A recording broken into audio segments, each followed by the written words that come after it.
Olá! Já parou para pensar que as palavras têm uma vida secreta? Pois é, hoje a gente vai dar uma de detetive e descobrir como a nossa língua portuguesa é construída peça por peça. É uma arquitetura fascinante. Para a gente começar, dá uma olhada nesse número. Mais de 380 mil. Essa é a quantidade de palavras que já estão lá, oficializadas nos nossos dicionários. E o mais maluco é que isso nem conta as milhares de outras que a gente usa no dia a dia e que ainda não entraram na lista. É palavra que não acaba mais, né? E aí, claro, vem a grande pergunta. Como é que a gente dá conta de um vocabulário tão gigante? A verdade é que não é na base da decoreba, uma por uma. Existe um sistema por trás, quase como um projeto de construção que organiza tudo isso. Para a gente desvendar esse sistema, nosso roteiro vai ser este aqui. Primeiro, vamos entender o segredo por trás desse mundaréu de palavras. Depois, a gente disseca uma palavra para ver sua anatomia. Na sequência, vamos conhecer os dois grandes projetos de construção, dar um mergulho mais fundo na derivação e, para fechar, ver como as palavras continuam nascendo todo santo dia. E aqui está a grande sacada. A gente não memoriza a maioria das palavras. Na verdade, a gente constrói. É como se fossem pecinhas de Lego, sabe? A gente aprende a usar as peças e com elas monta um monte de coisas diferentes. Essa é a virada de chave. Em vez de olhar para uma palavra e pensar nela como uma coisa única, vamos começar a enxergá-la como uma construção. Isso muda tudo. A gente para de só memorizar e começa a entender a lógica da estrutura. Ok, então se as palavras são construções, a gente precisa conhecer as peças, certo?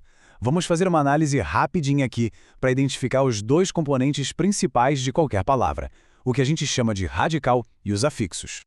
A peça número 1, a mais importante de todas, é o radical. Pensa nele como se fosse o coração da palavra, sabe? A sua raiz. É a parte que carrega o significado principal, a essência, e que não dá pra gente dividir mais. E olha só que sensacional o poder de um único radical. A base pedra cria uma família inteira de palavras. Pedreio, pedregulho, apedrejar, empedrado, todas elas, de um jeito ou de outro, têm a ver com a ideia de pedra. Bom, além do radical, a gente tem os afixos. São aquelas pecinhas que se encaixam nele para mudar um pouco o sentido. Os que vêm antes do radical são os prefixos, tipo o in, de infeliz, que nega a felicidade. E os que vêm depois são os sufixos, como o dade, de lealdade, que transformam o adjetivo em uma qualidade. Simples, né? Mas muito poderoso. Beleza, agora que a gente já conhece as peças, vamos ver como elas se juntam. Basicamente, existem dois grandes projetos de construção de palavras, a composição e a derivação. É aqui que a mágica acontece. A diferença entre os dois é a base de tudo. Na composição, a gente junta dois ou mais radicais para formar uma palavra nova, como em guarda-chuva. Já na derivação, a gente pega um radical e gruda um afixo nele, como em infeliz. E mesmo dentro da composição, tem dois jeitos de fazer. Na justa posição, os radicais só se encostam um no outro, sem perder nada, como em passa, mais tempo, que vira passatempo.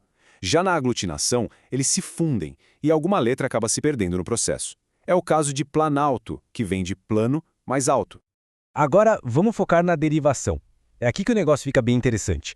Porque uma diferença que parece pequena na regra de como a gente usa os afixos cria resultados totalmente diferentes.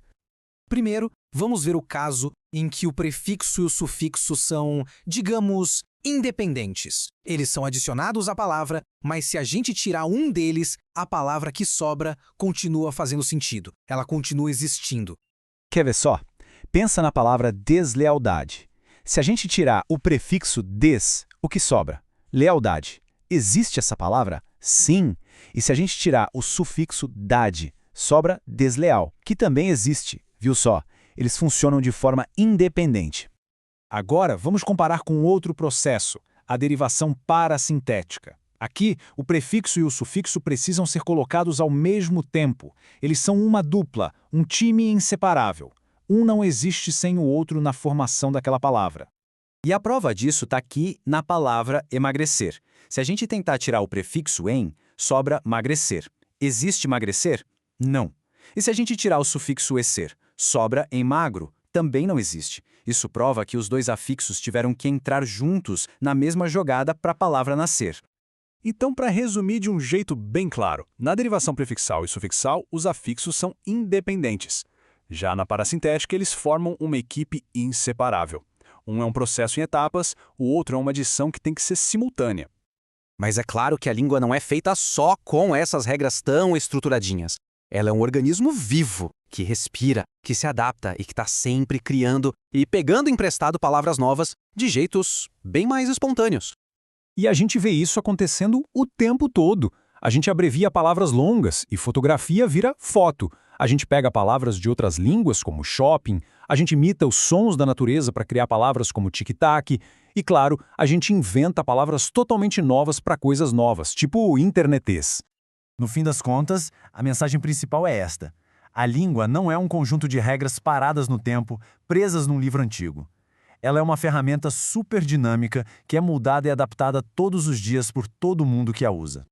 E por que saber de tudo isso é tão legal? Porque entender esse sistema de construção é quase como ter um superpoder. Ele permite que a gente não só decifre o significado de palavras que a gente nunca viu na vida, mas também passe a admirar a criatividade e a elegância da nossa língua. Para a gente encerrar, fica aqui uma provocação para a gente pensar. Essas palavras que nascem nas redes sociais, gírias como sextou ou palavras emprestadas como cringe, que hoje parecem tão informais, será que um dia elas vão acabar entrando oficialmente para o dicionário, assim como tantas outras já fizeram? A história da nossa língua parece dizer que sim, hein?